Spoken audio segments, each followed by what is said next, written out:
नमस्कार दोस्तों, स्वागत है आपका मेरे YouTube चैनल पे। तो आज मैं आपको सुनाने जा रही हूँ इल्ख्या बिल्ख्या की कहानी। तो चलिए शुरू करते हैं। 7 लड़कियाँ थीं, उनमें से एक लड़की गरीब थी, बाकी 6 धनवान घर से थी। 6 लड़कियों ने व्रत करने की ठानी और 7वीं लड़की को भी कहा। 7वीं लड़की ने व्रत करने से मना किया तो सभी लड़कियाँ उसके घर गई और उसकी माँ से बेटी को व्रत करवाने को कहा। माँ ने कहा, देखो बेटा, मेरे घर में खाने को कुछ नहीं है, मेरी बेटी व्रत कैसे करेगी। तब वे सारी सहेलियाँ बोली, देखो माँ, एक एक दिन ये हमारे घर खाना खाएगी तो ही इसके व्रत पूर्ण हो जाएंगे, व्रत के लिए मना मत करो। और वे सभी मानी नहीं। तब माँ अपनी बेटी को व्रत करवाने को तैयार हो गई। बेटी एक एक दिन सभी सहेलियों के घर खाना खाती। ऐसे करके 6 दिन निकल गए। 7वें दिन सभी लड़कियाँ उसके पीछे पड़ गई कि कल हम सब तुम्हारे घर खाना खाएंगे। तू 6 दिन हमारे यहाँ आई, अब हम 6 तेरे घर आएंगे। लड़की बोली, मैंने तुम्हें पहले ही मना किया था, पर लड़कियाँ मानी नहीं। तब वो जिमाने को तैयार हुई और घर आकर अपनी माँ से बोली, माँ, कल सब लड़कियाँ अपने घर जीमने आएगी। तब माँ ने कहा, बेटी, मैंने तुझे पहले ही कहा था ना कि उन लड़कियों की बात मत सुन, अपने घर में खाने को तो है ही नहीं। माँ को गुस्सा आया, वो अपनी लड़की को मारने लगी। लड़की रोती हुई जंगल में जाकर सो गई। उधर से ईश्वर पार्वती जी निकले। पार्वती जी ईश्वर जी बोले, देखो महादेव जी, कोई तो अपनी शरण में आके बैठी है। ईश्वर जी ने कहा, दुनिया में बहुत लोग हैं, किस किस को देखो। पार्वती जी बोली, नहीं ईश्वर जी, इसको तो आपको पूछना ही पड़ेगा। इसको नहीं पूछोगे तो दुनिया में अपने को कौन पूछेगा। ईश्वर पार्वती जी उस लड़की के पास आए। पार्वती जी ने पूछा, ब्राह्मण की बेटी सो रही है या जाग रही है, किस चिंता में पड़ी है।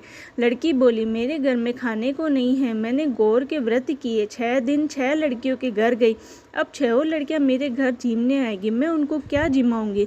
इस चिंता में मैं पड़ी हूँ। ईश्वर पार्वती को उस पर दया आई। उन्होंने कहा, जा यहाँ के कंकड़ पत्थर कैर सांगरी इकट्ठी कर ले, घर के चारों कोनों में थोड़े थोड़े डाल देना और थोड़े पालने में डाल देना। लड़की से जितना उठा उसने बटोर लिया और घर ले चली। पार्वती जी ने उसकी टोकरी के हाथ लगा दिया। उसने घर आकर जैसे पार्वती जी ने कहा वैसा ही किया और सो गई। सवेरे माँ बेटी से पूछने लगी, लड़कियों को क्या जिमाएंगे। बेटी कहने लगी, माँ, कमरा खोलकर देख लो। माँ ने कमरा खोला तो चकित रह गई। वहाँ हीरे मोती जगमग कर रहे हैं और पालने में कंवर खेल रहा है। माँ ने कहा, बेटी, ये सब तो कहाँ से लाई। बेटी बोली, माँ, ईश्वर पार्वती जी ने मुझ पर कृपा करी, भगवान मुझ पर प्रसन्न हुए हैं। माँ उनमें से एक हीरा बाजार में लेकर गई, उसे बेचा और सारा सामान लाई, रसोई बनाई। सारी लड़कियाँ जीमने आई और देखा उस लड़की के घर में बहुत ठाट बाट हो गया। 4 बजे शाम तक लड़कियां घर नहीं गई तो उन लड़कियों की माताओं को चिंता हो गई कि हमारी लड़कियां भूखी बैठी होगी। तो वे थोड़ा थोड़ा खाना लेकर उस लड़की के घर पहुंचे। आगे वो सभी क्या देखती कि लड़कियां आनंद से खेल रही है। सभी लड़कियों की माताएं पूछने लगी कि लड़की, तेरे घर में कल तक तो कुछ नहीं था, आज ये वैभव कहाँ से हो गया। तो लड़की ने कहा, मेरे ऊपर ईश्वर गौर जी प्रसन्न हुए हैं और उनने सारी बात बता दी। ऐसा सुनकर उनमें से एक के मन में ईर्ष्या हुई और वो भी अपनी बेटी से बोली, तू भी खूंटी तान कर जंगल में चली जा, ईश्वर गणगौर अपने को भी धन देंगे। तो बेटी बोली, माँ, भगवान भूखे को तृप्त करता है, दाहे को नहीं। पर माँ फिर भी नहीं मानी। आखिर बेटी को मानना पड़ा। वह जंगल में जाकर खूंटी तान कर सो गई।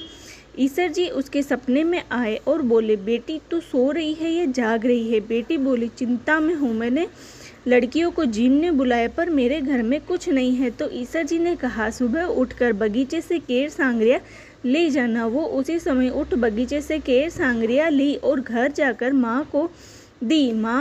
माँ को कहा, लड़कियाँ जीमने आएगी तो इन केर सांगरियों को उबाल कर रख देना। लड़कियों को जीमने की बोला। लड़कियाँ कहने लगी, तूने एक बार जिमा दिया, अब क्या है। वो मानी नहीं और सबको कह आई। माँ ने केर सांगरी उबाले। बेटी ने ढक्कन खोला तो डर गई, उसमें तो सांप बिच्छू भरे पड़े हैं। वो घबराकर ब्राह्मण की लड़की के पास गई और बोली, तुम्हारे घर में धन हो गया, मेरे घर में सांप बिच्छू कैसे हो गए। तो माँ जी बोली, भगवान भूखे को टूटता है, धाये को नहीं। लड़की की सहेली माँ जी के पैर पड़ी तो माँ जी बोली, मेरे पैर मत पकड़, ईश्वर गोरादे के पैर पकड़। तो वो ईश्वर गोरादे के पास गई। ईश्वर जी ने कहा, तेरे धन में से आधा धन ब्राह्मण की बेटी को दे देवे तो मैं ये माया समेटूंगा। वो घर आई, गालियाँ बोलती गई और धन देती गई, तो भी उसके घर में एक सांप बिच्छू रह गया। वो वापस ईश्वर जी के पास गई। ईश्वर जी बोले, तेरे पास अभी 2 सुइयाँ बची हैं, उसमें से एक सुई उसे दे तो ये सांप बिच्छू खत्म हो जाएंगे। उसमें ऐसा ही किया तो सर्वत्र शांति हो गई। हे पार्वती माता, जैसे आपने ब्राह्मण की बेटी पर कृपा करी वैसे सब पर प्रसन्न रहना, उसकी सहेली पर रूठे वैसे किसी पर मत रूठना। बोलो ईश्वर गौरा की जय हो।